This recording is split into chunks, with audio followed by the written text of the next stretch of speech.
Thyroid म्हणजे काय? Thyroid ही मानेच्या पुढील भागात असलेली फुलपाखराच्या आकाराची छोटी ग्रंथी आहे. ती शरीरासाठी आवश्यक असलेले T4 आणि T3 हार्मोन्स तयार करते. ही हार्मोन्स शरीराच्या चयापचय, ऊर्जा वापर, हृदयाची गती आणि शरीरातील अनेक प्रक्रिया नियंत्रित करण्यात मदत करतात. जेव्हा थायरॉईडची ग्रंथी पुरेसे हार्मोन्स तयार करत नाही, तेव्हा या अवस्थेला हायपोथायरॉईडिझम म्हणजे थायरॉईड कमी होणे म्हणतात. थायरॉईड कमी का होतो? थायरॉईड कमी होण्याची अनेक कारणे असू शकतात. शरीराची रोगप्रतिकारक यंत्रणा थायरॉईडवर परिणाम करते. आयोडीनची कमतरता किंवा काही ठिकाणी जास्त आयोडीनचे सेवन, थायरॉईडची शस्त्रक्रिया, काही औषधांचा परिणाम, थायरॉईडसाठी आधी घेतलेले काही उपचार. काही वेळा प्रसूतीनंतर थायरॉईडच्या काळ यात बदल होऊ शकतो. प्रत्येक व्यक्तीमध्ये कारण एकसारखे असेलच असे नाही. थायरॉईड कमी झाल्याची लक्षणे. सुरुवातीला लक्षणे सौम्य असू शकतात आणि हळूहळू वाढतात.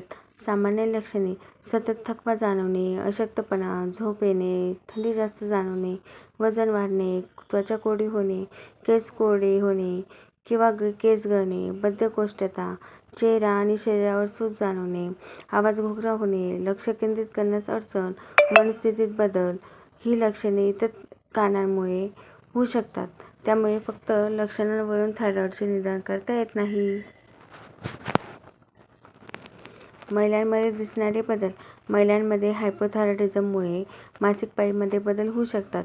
उदाहरणार्थ, पाळी जास्त दिवस किंवा जास्त प्रमाणात येणे, पाळी अनियमित होणे. काही महिलांमध्ये गर्भधारणेशी संबंधित अडचणी येणे.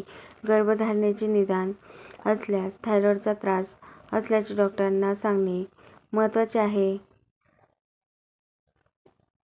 वजन वाढण्याचा थायरॉईडशी संबंध. थायरॉईड कमी झाल्यावर शरीराची चयापचयाची गती कमी होऊ शकते. त्यामुळे काही लोकांचे वजन वाढू शकते. पण प्रत्येक वजन वाढण्यामागे थायरॉईड हेच कारण नसते. त्यामुळे वजन वाढले म्हणून स्वतःहून थायरॉईडची औषधे घेऊ नयेत. कोणत्या तपासण्या करतात? थायरॉईडच्या तपासणीसाठी रक्त तपासणी केली जाते. मुख्य तपासण्या: TSH, फ्री T4. काही परिस्थितीत डॉक्टर अँटी-TPO, अँटीबायोटिक्स सारख्या अतिरिक्त तपासण्या सुचवू शकतात. रिपोर्टचा अर्थ समजून घेण्यासाठी डॉक्टरांचा सल्ला घेणे महत्त्वाचे आहे.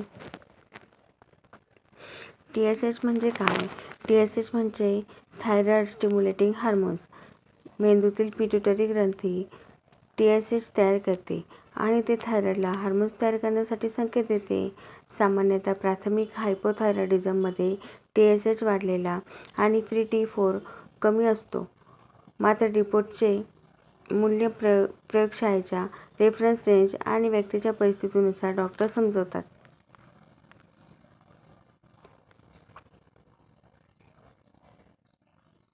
उपचार कसे केले जातात? हायपोथायरॉईडिझमचा सामान्य उपचार म्हणजे लिओथायरोझिन, जे शरीराला आवश्यक असलेल्या थायरॉईड हार्मोनची भरपाई करते. औषधाचा डोस प्रत्येक व्यक्तीसाठी वेगळा असतो. महत्त्वाचे: डॉक्टरांनी सांगितल्याशिवाय औषधाचा डोस वाढवू नये, कमी करू नये आणि बंद करू नये.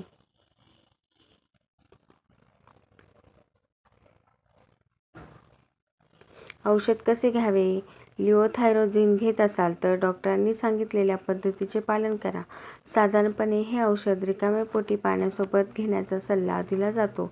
त्यानंतर किती वेळाने नाश्ता करायचा आणि इतर औषधे घ्यायची हे डॉक्टर फार्मासिस्टच्या सूचनेनुसार ठरवा. आयर्न आणि कॅल्शियम सप्लिमेंट्स यासारख्या काही गोष्टी लिओथायरोझिनच्या अब्झॉर्प्शनवर परिणाम करू शकतात. म्हणून यांच्यात योग्य अंतर ठेवण्याबाबत डॉक्टरांचा सल्ला घ्या.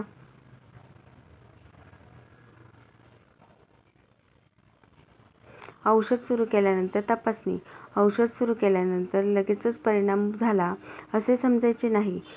डॉक्टर योग्य कालावधीनंतर TSH, फ्री T4 पुन्हा तपासून डोस योग्य आहे का ते पाहू शकतात.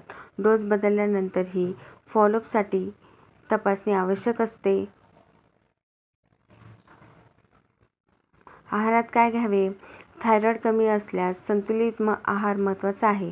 आहारात डाळी आणि कडधान्य, भाज्या, फळे, दूध, दूधजन्य पदार्थ, जर चालत असतील तर अंडी किंवा इतर प्रथिनांचे स्रोत, संपूर्ण धान्य, योग्य प्रमाणात आयोडीनयुक्त मीठ यांचा समावेश करता येतो.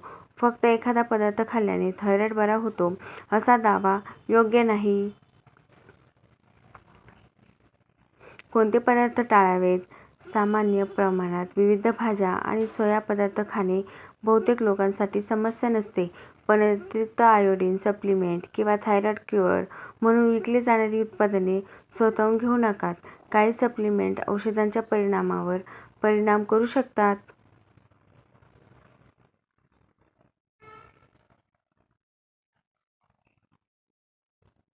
व्यायामाचे महत्त्व. थायरॉइड कमी असलेल्या व्यक्तींनी त्यांच्या क्षमतेनुसार नियमित शारीरिक हालचाल करणे फायदेशीर ठरू शकते. उदाहरणार्थ चालणे, हलका व्यायाम करणे, स्ट्रेचिंग. डॉक्टरांनी सांगितलेला व्यायाम खूप कठीण एक्सरसाइज करण्यापेक्षा हळूहळू आणि नियमित हालचाल महत्त्वाची आहे. थायरॉइड आणि केस गळणे.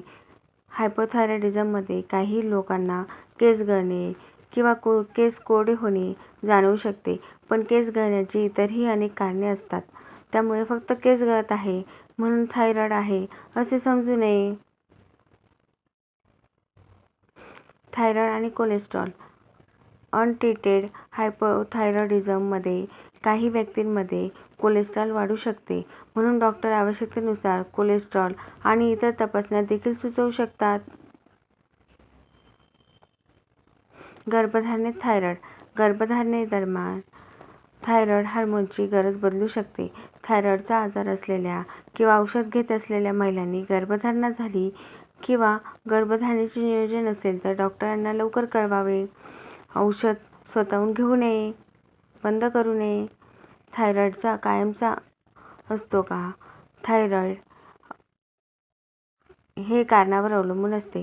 काही लोकांना दीर्घकाळ उपचार घ्यावे लागू शकतात, तर काही विशिष्ट परिस्थितींमध्ये थायरॉइडचे कार्य पुन्हा सुधारू शकते. म्हणून एकदा थायरॉइड झाला की आयुष्यभर औषध घ्यावेच लागते असे प्रत्येकासाठी म्हणता येत नाही. औषध बंद केल्यास काय होऊ शकते? डॉक्टरांच्या सल्ल्याशिवाय औषध बंद केल्यास थायरॉइड हार्मोन्स पुन्हा कमी होऊ शकतो आणि लक्षणे परत येऊ शकतात.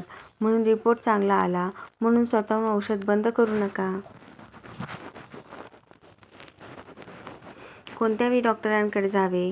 थकवा, वजनातील अनपेक्षित बदल, सतत थंडी वाजणे, बद्धकोष्ठता, मासिक पाळीतील बदल किंवा इतर लक्षणे सतत राहिल्यास डॉक्टरांचा सल्ला घ्या. थायरॉइडची समस्या असल्यास योग्य रक्त तपासण्या करून निदान केले जाते. थायरॉइड कमी होणे हा उपचाराने नियंत्रित करता येणारा आजार आहे. योग्य तपासणी, डॉक्टरांनी दिलेली औषधे, नियमित फॉलोअप आणि संतुलित जीवनशैली यामुळे अनेक व्यक्ती सामान्य दैनंदिन जीवन जगू शकतात. स्वतःहून थायरॉइडची औषधे सुरू किंवा बंद करू नका. माहिती आवडली असेल तर चॅनल लाईक करा, शेअर करा आणि सबस्क्राईब करा. धन्यवाद. आणि पुढच्या वेळी कोणत्या विषयावर माहिती ऐकायला आवडेल नक्की सांगा. धन्यवाद.